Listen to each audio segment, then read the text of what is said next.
Hello everyone. आज हम बात करेंगे हमारी असाइनमेंट शीट के बारे में। राइट। तो आज हम देखेंगे कि हमारे पास कुछ क्वेश्चन है, इनका आंसर हम कैसे दे पाएंगे।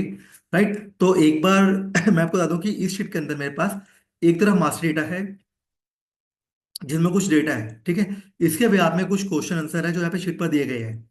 तो हम देखेंगे कि हम उनको कैसे कर पाते हैं। तो देखिए, सबसे पहला क्वेश्चन मेरे पास ये है कि अगर आप कभी भी इंटरव्यू देने जाते हो तो मोस्टली अगर आप डीएमई, एमआई या बैकएंड या ऑपरेशन एग्जीक्यूटिव के लिए इंटरव्यू देने जाओगे तो वहां पे कुछ इस तरह के क्वेश्चन आंसर किए जाते हैं। जिसमें सबसे पहला क्वेश्चन ये आता है कि मुझे इस डेटा में से आप ये बताओ कि कॉलम ए में एक नेम लिखा हुआ है, फुल नेम है। इसमें से मुझे फर्स्ट नेम अलग करके दिखा दो, मिड नेम अलग और लास्ट नेम अलग। तो हम देखेंगे गाइस कि हम इसको कैसे कर सकते हैं। तो फर्स्ट नेम निकालने के लिए हमारे पास जो फॉर्मूला है वो है लेफ्ट का। सबसे पहले हम लेफ्ट लिखेंगे इक्वल टू, टेक्स्ट के अंदर A5 को पिक करेंगे, कोमा। अब ये नंबर ऑफ करेक्टर हमसे मांग रहा है, तो अपने फॉर्मूला को डायनामिक बनाने के लिए हम यहाँ पे फाइंड का यूज करेंगे। तो हम फाइंड लिखेंगे डबल कोट्स में स्पेस, कॉमा, फिर यहाँ पे A5 ब्रैकेट बंद। तो इस तरह से हम फर्स्ट नेम निकाल लेंगे गाइस। राइट। अगर आपको लेफ्ट का फाइंड का फॉर्मूला नहीं पता तो आप मेरी डे 4 की वीडियो देख सकते हैं। ठीक है गाइस। उसके बाद फिर हम लास्ट नेम निकालेंगे। तो लास्ट नेम निकालने के लिए सबसे पहले मैं क्या करूंगा, एक सिंपल सा फंडा है मेरे पास, एक राइट का फॉर्मूला यूज करूंगा यहाँ पे, कोमा, लैन, फिर फाइंड और ब्रैकेट में। इसके बाद हम क्या करेंगे गाइस, यहाँ पर एक राइट का फॉर्मूला लगेंगे, कोमा, लैन, और यहाँ पे हम डबल फाइंड यूज करेंगे, सिंगल फाइंड, कोमा, फिर एक और फाइंड, और यहाँ पे स्टार्ट नंबर में +1 डाल के ब्रैकेट बंद कर देंगे। फिर इस फॉर्मूले को कॉपी करेंगे और यहां पर शुरू में इफ एरर लगा के लास्ट में कोमा के बाद यही जो सिंगल फाइंड का फॉर्मूला था राइट वाला वो पेस्ट कर देंगे और ब्रैकेट बंद कर देंगे। तो देखिए गाइस, इस तरह से हमने लास्ट नेम निकाल लिया। क्लियर है। चलो, अब मिड नेम निकालने के लिए भी इस फॉर्मूले की हमें हमेशा रिक्वायरमेंट होगी। इसको हम कॉपी करेंगे और यहाँ पे इक्वल टू लेफ्ट लिखेंगे। लेफ्ट के अंदर हम क्या करेंगे, जो ये फॉर्मूला था हम इसको कॉपी पेस्ट करेंगे। नहीं तो अगर मैं आपको सिंपल भाषा में सिखाऊं, समझाना चाहूं, तो देखो, सबसे पहले आसान तरीका ये है कि हम ये फॉर्मूले को नीचे तक ड्रैग कर लेंगे। राइट। और ड्रैग करने के बाद यहाँ पे लिखेंगे इक्वल टू लेफ्ट का फॉर्मूला, कॉमा, फाइंड, जैसे हमने फर्स्ट में निकाला था, और एंटर। ठीक है। अब जहां पे भी एरर आ रहा है इसको रिमूव करने के लिए हम यूज करेंगे यहाँ पे इफ एरर। भाई अगर आपको ये फॉर्मूले नहीं आते तो इसके लिए आप मेरी डे 4 की वीडियो दोबारा से देख सकते हैं। तो देखिए गाइस, हमने फर्स्ट नेम भी निकाल लिया, मिड नेम भी निकाल लिया, और लास्ट नेम भी निकाल लिया। अब मैं क्या करूंगा कि अभी मैंने जो है यहाँ पे लेफ्ट के अंदर रेफरेंस लिया था E4 का, लेकिन गाइस जब मैं इसको डिलीट करता हूं तो ये सब भी यहाँ से डिलीट हो जाता है, क्योंकि ये इस पे डिपेंड है। अगर आप चाहते हो कि ये फॉर्मूले में रेफरेंस जो है वो इस पे डिपेंड ना रहे, तो आप इस फॉर्मूले को कॉपी करके E5 की जगह रिप्लेस कर सकते हो।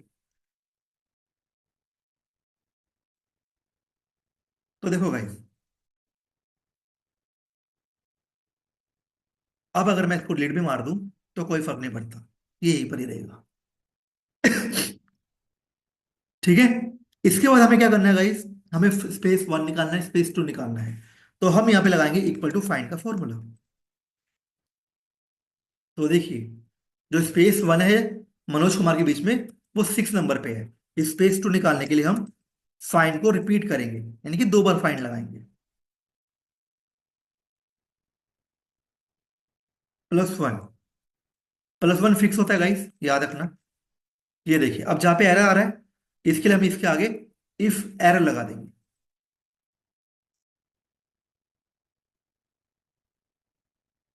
तो देखिए गाइस, हमने क्या करा, क्वेश्चन 1 हमारा कंप्लीट हो चुका है।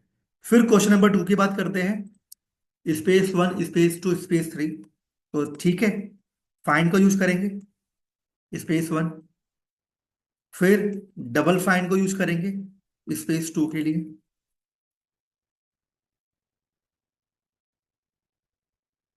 और थर्ड स्पेस के लिए फाइंड को 3 बार यूज करेंगे। एक बात याद रखना गाइस कि जब भी आप फाइंड को रिपीट यूज करते हो तो सबसे पहले जितने भी टेक्स्ट है वो सिलेक्ट कर लो, फिर ब्रैकेट बंद करके स्टार्ट नंबर एकदम लास्ट में लगेंगे। तो देखिए गाइस, हमने स्पेस 1, स्पेस 2, स्पेस 3 निकाल लिया। उसके बाद क्वेश्चन नंबर थर्ड। अब इसमें देखिए गाइस कि इसमें जैसे बोला गया कि please fill data as per below grade. तो हमें क्या करना है गाइस कि जब भी हम कोई भी इफ कंडीशन यूज करते हैं ग्रेड वाइज एक कॉलम के अंदर, तो इसको हम बोलते हैं नेस्टेड इफ। अभी नेस्टेड इफ कैसे काम करता है, तो देखिए सबसे पहले इक्वल टू इफ, इस को सेट करेंगे और हम बोलेंगे अगर ये वैल्यू ग्रेटर देन है 100% के, ठीक है, कॉमा, तो क्या आ जाए A+, कॉमा। जैसे ही बोल रहा है वैल्यू इफ फॉल्स, तो इफ को रिपीट कर दो। अगर ये वैल्यू ग्रेटर देन है 81% के, हम डालेंगे यहाँ पे greater than equal to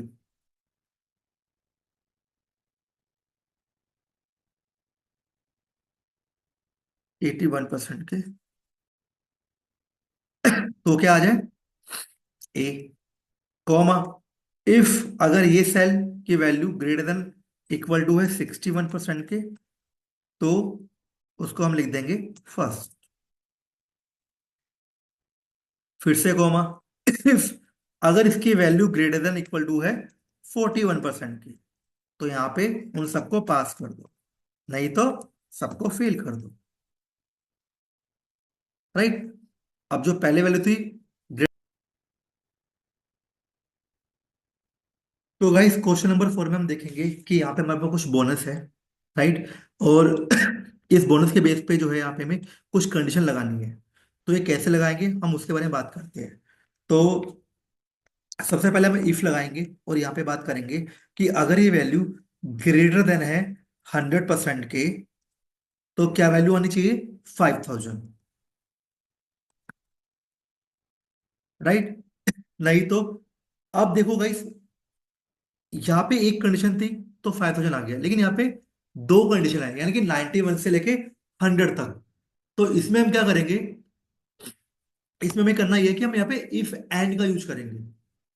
right. क्योंकि जब भी कोई बिटवीन कंडीशन आती है तो वहां पे हम यूज करते हैं इफ और एंड का। तब हम यहाँ पे कंडीशन लगाएंगे इफ एंड, और फिर बात करेंगे कि अगर जो है D9 की value greater than equal to है 91% के, लॉजिक 1, लॉजिक 2 में यही D9 की वैल्यू अगर लेस देन है 100% के, ब्रैकेट बंद, कोमा, तो यहाँ पे क्या वैल्यू आ जाए 4000, कोमा। फिर दोबारा से इफ एंड लगाएंगे और इफ एंड में बोलेंगे कि अगर D9 की value greater than equal to है 81% के और लेस देन इक्वल टू 90% के, सॉरी इसको लेस देन कर देंगे हम। 91 से 100 था ना, तो यहाँ पे 100% को हम लेस देन इक्वल टू, यहाँ पे भी आएगा। राइट। ब्रैकेट बंद, तो क्या आना चाहिए 3000, कॉमा। फिर उसके बाद देखो गाइस, अब लास्ट कंडीशन है। तो मैंने आपको बोल रखा था कि लास्ट कंडीशन को आप नॉर्मल टाइप कर सकते हो। ठीक है, तो हम यहाँ पे टाइप कर देंगे फोर्स में 2000 और ब्रैकेट बंद कर देंगे। तो अब होगा क्या, कंडीशन अच्छे से काम कर रही है, सब पे काम कर रही है, लेकिन ये क्वेश्चन आधा है। अगर आप इतना कर रहे हो तो इसका मतलब ये नहीं कि क्वेश्चन पूरा है, क्योंकि देखो यहाँ पे पढ़ो ध्यान से, if agent are active and achievement 70%, तो जो आपका बोनस आ रहा है, इंसेंटिव आ रहा है, वो सस्पेंड पे भी आ रहा है। हमें क्या चाहिए था, एक्टिव पे। तो इसी सेल के आगे हम दोबारा से लिखेंगे इफ और एंड, और इफ एंड में लॉजिक लगाएंगे अगर ये वाली सेल इक्वल टू है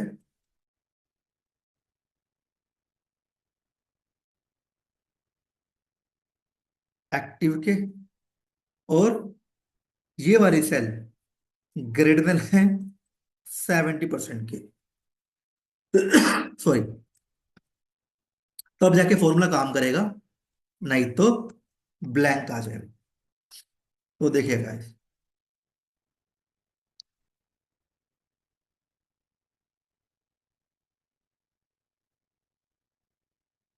अभी फॉर्मूला बढ़िया से काम कर रहा है, क्योंकि जहां पे एक्टिव है वहीं पर ही वैल्यूज आ रही है, सस्पेंड पे वैल्यू बिल्कुल नहीं आ रही, राइट। फिर हम आते हैं क्वेश्चन नंबर 5 पे। यहाँ पे कह रहा है please fill below field without changing any. Refer first sheet के लिए बोल रखा है मास्टर डेटा। तो यहाँ पे क्वेश्चन ये है कि मेरे पास एक एजेंट आईडी है, इसके बिहाफ पे मुझे 4 कॉलम की वैल्यू चाहिए। तो मास्टर डेटा में आप देखोगे गाइस, एजेंट वैल्यू ये रही कॉलम ए पे, और जो कॉलम मांगे गए हैं, agent name, join date, status, go, ये इसके बाद ही है 4 कॉलम। ठीक है। तो सबसे आसान तरीका यही है कि अगर मैं इक्वल टू एक्स लुकअप लगाता हूं इस वैल्यू को पिक करने के लिए, और यहां से सिलेक्ट कर लेता हूं 4 कॉलम, और फ्रीज कर देता हूं, ठीक है, यहां पर, और ब्रैकेट बंद कर देता हूं।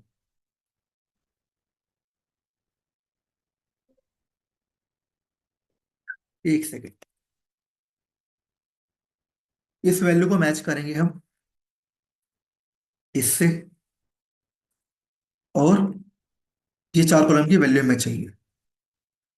तो देखो एक बार में आप 4 कॉलम की वैल्यू ला सकते हैं, ये सबसे आसान तरीका है। ठीक है। क्वेश्चन नंबर 6 पे अब हम जाएंगे। तो देखिए यहाँ पे कह रहा है what is the sum of below field as per master data.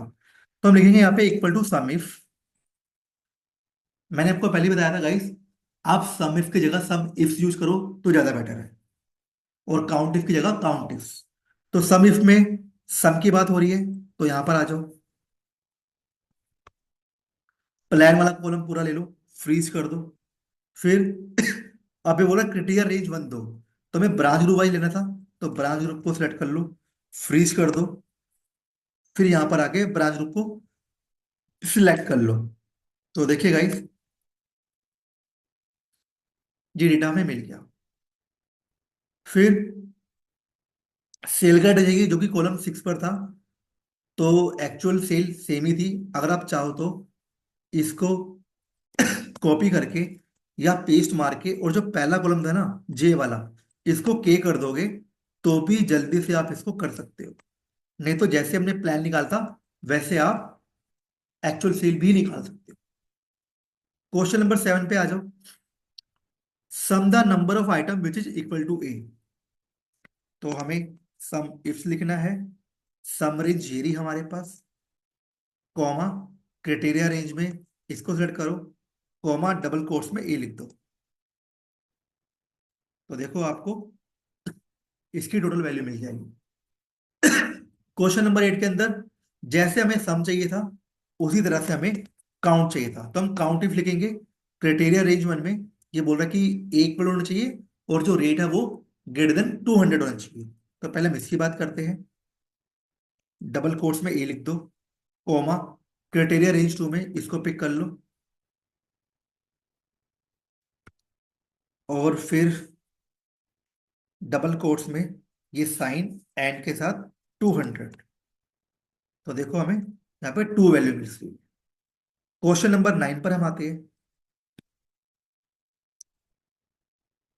Equal to count if, ठीक है, क्राइटेरिया रेंज 1 में मास्टर डेटा में हम जाएंगे, ब्रांच ग्रुप को मैच करेंगे ब्रांच ग्रुप से। तो देखो, सॉरी, फिर क्वेश्चन नंबर 10 में देखो guys, what is the sum of active agent as below field. जैसे हमने ब्रांच ग्रुप निकाला था एक कंडीशन के बेस पे सम इफ से, इस बार हम जो है डबल कंडीशन यूज करेंगे सम इफ की। तो हम लिखेंगे यहाँ पे इक्वल टू सम इफ,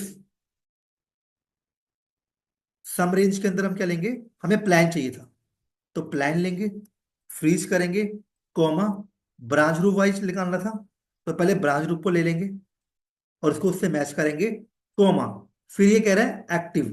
तो मास्टर्ड में देखोगे गाइस कॉलम नंबर डी में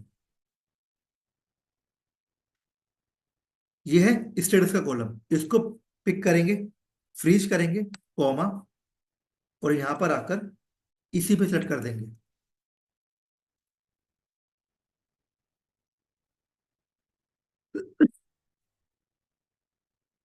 लग रहा है कोई गलती कर दी हमने यहाँ पे। अच्छा, ठीक है। हमने क्या करना था, ब्रांच ग्रुप मैंने 2 बार ले लिया था गाइस, तो हमें इसको नहीं लिखना था, हमें यहाँ पे डबल कोर्स में एक्टिव लिखना था। तो देखिए ये वैल्यू आ गई। फिर इसी को कॉपी कर लो और यहाँ पेस्ट कर कर जो वैल्यू जे की है वो के कर दो, तो हमारा सेल्स भी आ जाएगा। राइट। फिर क्वेश्चन नंबर 11 पे चलते हैं। Sum of the rate which is equal to A for the year 2011। अब ध्यान दो गाइस यहाँ पे कि मुझे 2011 का डेटा चाहिए। ठीक है, ए को तो आप फाइंड कर लोगे समीप से, लेकिन इसमें से ईयर को अलग करना है। तो यहाँ पे ईयर के लिए हम क्या करेंगे, इक्वल टू ईयर का फॉर्मूला लगाएंगे जिससे ईयर अलग आ जाए। अब यहाँ पे हम क्या करेंगे, इक्वल टू सम इफ लिखेंगे, सम रेंज के अंदर जो वैल्यूज है उसको पिक करेंगे। फिर क्राइटेरिया रेंज वन में हम क्या करेंगे, इसको सेलेक्ट करेंगे, कॉमा डबल कोट्स में ए आप स्मॉल में डालो कैप्स में डालो कोई फर्क नहीं पड़ता। फिर क्राइटेरिया रेंज टू में इसको सेलेक्ट करेंगे, कॉमा, और यहाँ पे डाल देंगे डबल कोट्स में 2011। तो आपको इसकी वैल्यू दिखाई देगी। राइट। क्वेश्चन नंबर 12 में देखिए गाइस, जैसे हमने अभी काउंट इफ सम इफ में निकाला था एक्टिव का स्टेटस, वैसे हम काउंट से भी निकालेंगे। तो काउंट इफ लिखेंगे, डेटा में जाएंगे,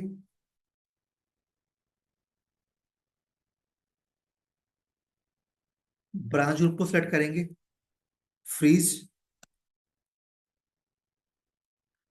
ब्रांच ग्रुप को पिक करेंगे, फिर मास्टर में जाके स्टेटस को पिक करके डबल कोट्स में लिख देंगे एक्टिव। तो देखिए ये सारा काउंट आ जाएगा हमारे।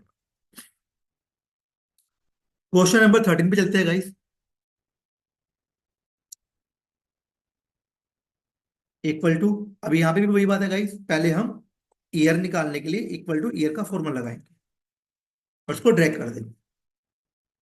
फिर जैसे हमने सम से करा था वैसे काउंट से भी करेंगे, यानी कि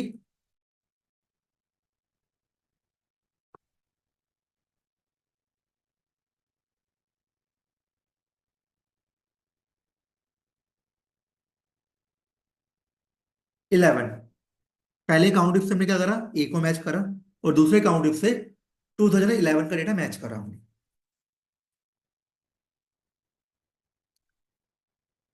40 नंबर पर आ जाओ गाइस।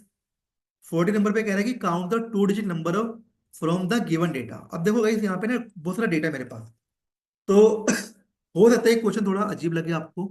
ठीक है, इसका मतलब क्या है पहले मैं आपको समझा दूं। मतलब ये है कि जहां पे भी 2 डिजिट लिखी है, जैसे कि ग्रेटर देन 9, तो यानी कि 10 जो है वो 2 नंबर आ रहे हैं, 9 में 1 आ रहा है एक सेकंड पे। फिर लेस देन 100, 100 पे 3 डिजिट आ रही है, और 99 में 2 डिजिट आ रही है। तो 10 से लेकर 99 वाली जो भी वैल्यूज है हमें बस उसको काउंट करना है। इसको हम कैसे करेंगे, एक बार मैं आपको बताता हूँ।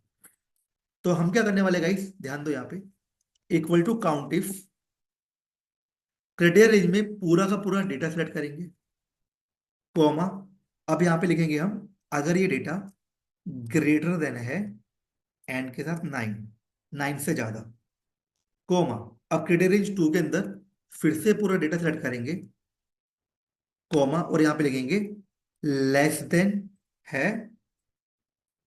100 के, ब्रैकेट बंद। तो देखो भाई टोटल काउंट आ रहा है 20। फिर क्वेश्चन नंबर 15 पर देखिए, ये कह रहा है कि what is the number of count without space for below mention name. यानी कि इसकी लेंथ निकालो लेकिन स्पेस काउंट नहीं होना चाहिए। तो देखिए गाइस, सारे स्पेस को रिमूव करने का जो फॉर्मूला है वो है सब्स्टिट्यूट। टेक्स्ट में ले लेंगे, ये कह रहा है ओल्ड टेक्स्ट क्या है, मैंने बोला स्पेस है। न्यू टेक्स्ट क्या है, मैंने बोला ब्लैंक कर दो। तो सारा एक साथ आ गया। अब इसी के आगे हम एक फॉर्मूला लगाएंगे लेन का। तो ये इसकी लेंथ बता देगा, जो है 14। क्वेश्चन नंबर 16 पर, how to replace blue text hello to how. जहां पे भी पूरे टेक्स्ट को रिप्लेस करने की बात होती है गाइस, तो याद रखना वहां पे हम क्या करते हैं,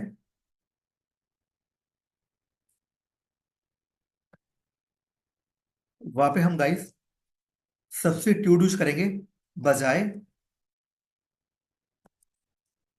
रिप्लेस।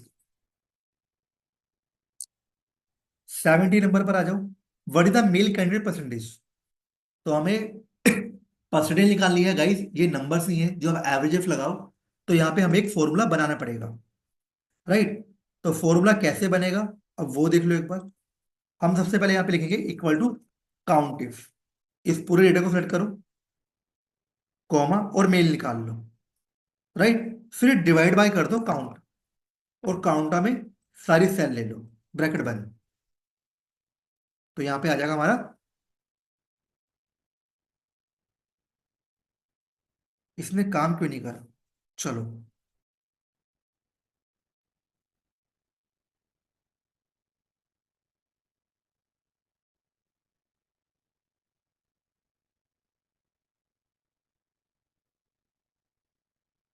अब ठीक, ब्रैकेट का इशू था गाइस। क्वेश्चन नंबर 80 पे देखो गाइस, यहाँ पे क्या लिखा हुआ है, what is the total sum of below numbers. तो हमें इसका सम करना है। अगर आप यहाँ पे इक्वल टू सम लिखोगे गाइस, तो ये टोटल वैल्यू नहीं आएगी। क्यों, क्योंकि बीच में एरर आ रही है। तो एरर हटाने के लिए एक ही फॉर्मूला, जिसका नाम है एग्रीगेट। सम के लिए 9 प्रेस करो, एरर हटाने के लिए 2 प्रेस करो, उसके बाद पूरे डेटा को सिलेक्ट कर लो। उसके बाद क्वेश्चन नंबर 21 पर आ जाओ। ये टेक्स्ट फॉर्मूले से आप बहुत इजीली कर सकते हो। जैसे कि मैं आपको दिखाता हूँ गाइस, यहाँ पे equal to text, comma, format क्या चाहिए, आपको मंथ निकालना है, वो भी शॉर्ट में। तो 3 बार एम डाल दो, तो ये ऐसे दिखेगा।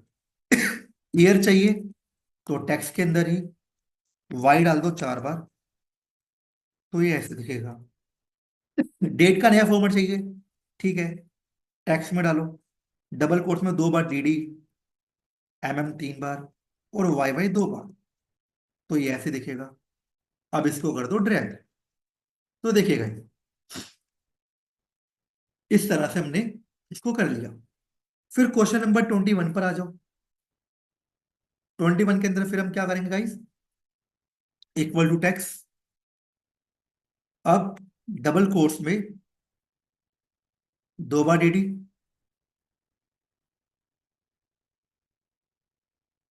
डबल कोट्स में 2 बार डी डी, 4 बार एम एम, फिर वाई वाई। तो देखो,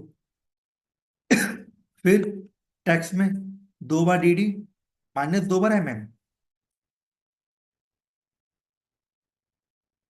तो ये ऐसे बन जाएगा।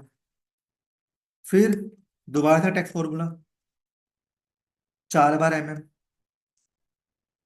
और 2 बार डी वाई वाई, तो ये ऐसे बन जाएगा। फिर दोबारा से टेक्स्ट, कोमा, 2 बार डी डी माइनस 3 बार एम एम, माइनस 2 बार वाई वाई, तो ये ऐसे शो करेगा। अब ये चाहिए तो guys, equal to text, comma, D D, M M, Y Y,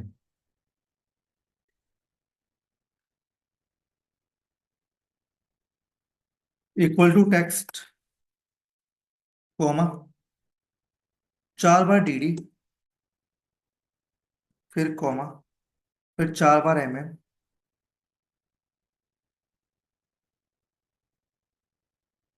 फिर 2 बार डी डी, कॉमा, फिर 4 बार वाई वाई।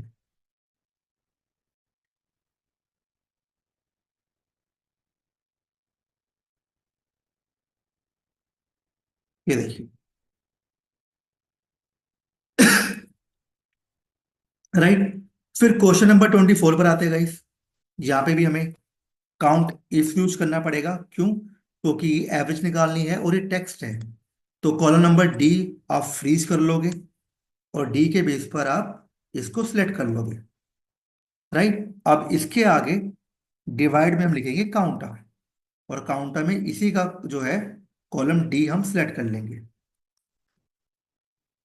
तो इस तरह से आप एवरेज निकाल सकते हो। क्वेश्चन नंबर 25 में हाउ टू रिमूव डुप्लीकेट रो। तो जब हम कंट्रोल माइनस यूज करते हैं तो इससे हम रो को डिलीट कर लेते हैं। ठीक है गाइस, तो अभी तक हमने करे क्वेश्चन 25। राइट, ये था हमारा असाइनमेंट शीट पार्ट 1। पार्ट 2 में हम आगे के 50 क्वेश्चन कंप्लीट करेंगे। तब तक के लिए thank you so much guys.